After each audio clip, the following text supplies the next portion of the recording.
Jemi rikthyer në studio dashumiq dhe tashmë zyrtarisht do të kemi një ftesë për Matildën. Çfarë do të bësh nesër që është 6 korrik dhe rreth orës 8? Ke ndonjë plan? Po, kam një plan. Do të marr ty, do të marr edhe miqtë të tjerë të mi dhe do shkojmë të kërcejmë me Eno Peçin. Si kur ta dija, më ke lexuar mendjen. Vetë fjalë pikërisht për këtë aktivitet i cili organizohet nga Kongresi Rinor Kombëtar në kuadër të Tirana, kryeqyteti evropian i rinisë për vitin 2022 në bashkëpunim me Bashkinë Tiranë dhe ambasadën e Austrisë në Tiranë. Për diskutuar për këtë temë, sot do të jemi në studio me dy të ftuar, do të mirëpresim Eno Peçin, menaxhere e marrëdhënieve ndërkombëtare, Kongresi Rinor Kombëtar dhe Gjendmadi, koordinator i aktivistëve Tirana European Youth Capital për 2022-shin Kongresi Rinor Kombëtar. Mirëmëngjes dhe mirë se erdhët. Mirë se erdhët. Si së pari për gjithë qytetarët që na ndjekin dhe që ndoshta mund të shprehin interes për të qenë pjesë e këtij aktiviteti, cili është synimi kryesor i tij dhe si është menduar të organizohet? Pyetje shumë e bukur. Eno Peçi do të jetë nesër pra në orën 8 në sheshin Skënderbej.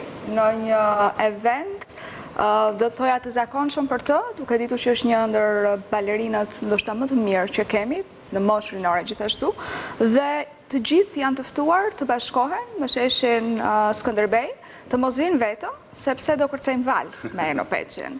Dhe valsi na duhet edhe të kërcejmë me dikë tjetër, me kanë thënë.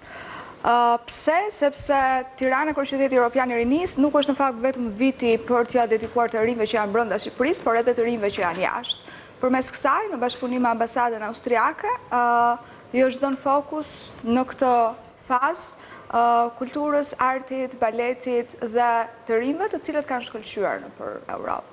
Eno Peçi nuk besoj se ka nevojë që ta promovojmë, është tashmë një figurë shumë e njohur, është një ndër balerinat e parë në operën e Vienës, gjithashtu.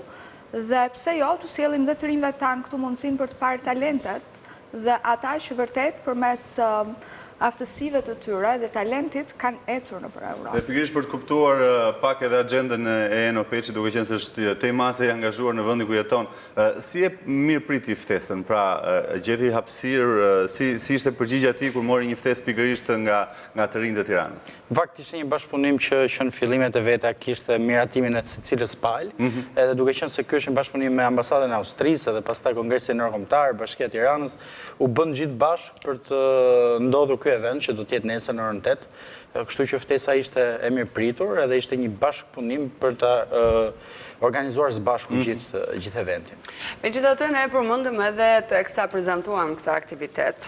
Slogani kryesor i këtij aktiviteti është Merr miqtë dhe shijo magjinë e kërcimit. Do të thotë që secili që do të vijë, do të marrë pjesë në këtë aktivitet, do të ketë mundësi të kërcejë me Eno Peçin apo do të jetë strukturuar me grupe të ndryshme? Tani ne do të lëm pak surprizë në mënyrë që ju dhe gjithë miqtë të vini në sheshin Skënderbej, në sheshin Merr thash, ndërkohë që Eno do të bëj punën e tij. Njerëzit është shumë e sigurt që do kërcejnë që të gjithë.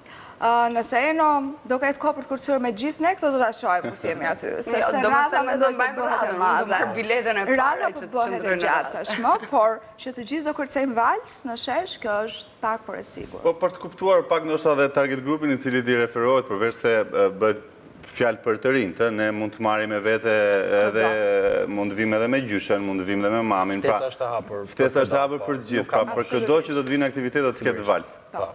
E qartë. Dhe në çfarë ore, konkretisht në orën 20 në sheshin Skënderbej? Në orën 20 në sheshin Skënderbej. Super.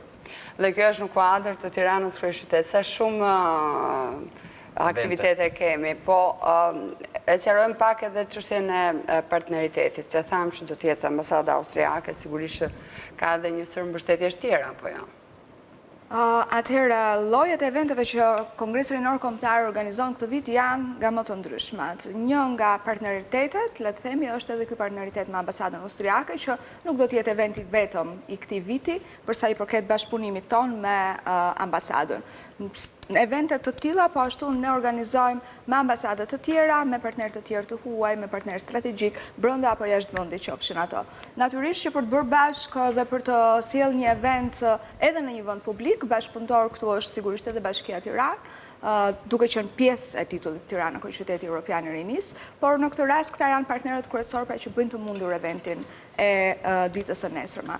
Të tjera pastaj në zyrën tonë në fakt që herët në mëngjes deri vonë në darkë ka aktivitete çdo ditë, organizata të cilat janë të mbështetura nga Kongresi Rinor Kombëtar të Bashkia Tiranë për të bërë evente, vazhdojnë dhe sjellin qindra mira të rinë bashkë në për evente të ndryshme në Tiranë dhe jashtë Tiranës. Kështu që ne jemi këtu në fakt për këtë event I cili është ndoshta një çik më madhor, nuk ka fokus vetëm rinin, pra mund të sillni në event nesër këdo që ka dëshirë të kërcej valse sigurisht, kushdo që do të mësoj. Nëse I referohemi pak programi, do të jetë I fokusuar vetëm tek valsi, pra do të jetë një lloj marrëdhënie mes Eno Peçit dhe të ftuarve, do të jetë një lloj trajnimi, do të jetë një, le të themi, një spektakël ku mund të vetëm të shijohet kërcimi, pra si do të jetë I organizuar nëse mundemi të kuptojmë diçka. Të gjithë do kenë mundësinë që të kërcejnë, kjo është pak po e sigurt, do të ketë një hapësirë të dedikuar sigurisht Eno Peçi, edhe pastaj gjithë programi do të jetë që të kalohet mirë ato kohë që do jesh në aktivitet, por që fokus do jetë valsi për të rinjtë edhe për gjithë. Unë hapi në bazë të valsit e di. Do më thënë është 1, 2, 3, 1, 2, 3, 1, kaq mjafton për të qenë I mirë përgatitur për të shkuar dhe për të përballur me Eno Peçin. Po, jam dakord me ty, po, kur themi Eno Peçi dhe sa kohë fillimisht Irena tha që duhet të kemi 2, pra të jemi 2 partnerë, 2 persona. Mund të zbulojmë kush do të jetë partnerja e Eno Peçit, pra si do të jetë ai organizuar, gjitha koreografit do të jenë të përgatitura nga ai, se duam të dimë me këtë do kërcej Eno. Po. Kjo është pjesë edhe kjo është pjesë e surprizës, por që në event do të ketë edhe balerin profesionist, sigurisht, do ketë gjimnazist nga shkolla baletit, do ketë student, do ketë grupe që janë të organizuar tashmë në qytet, por që punojnë në mënyrë private në studiot e tyre.